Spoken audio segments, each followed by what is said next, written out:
అన్నమయం, ప్రాణమయం, మనోమయం, విజ్ఞానమయం, ఆనందమయం. అన్నమయం ఈ దేహం. The body is annamaya.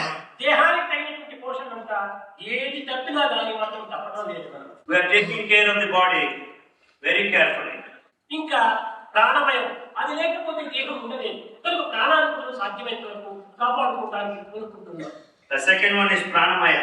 Without this prana, the body cannot live. ఇంకా మనస్సు, అది లేకపోతే ఏ కోరికలు కూడా మనం పాలించం.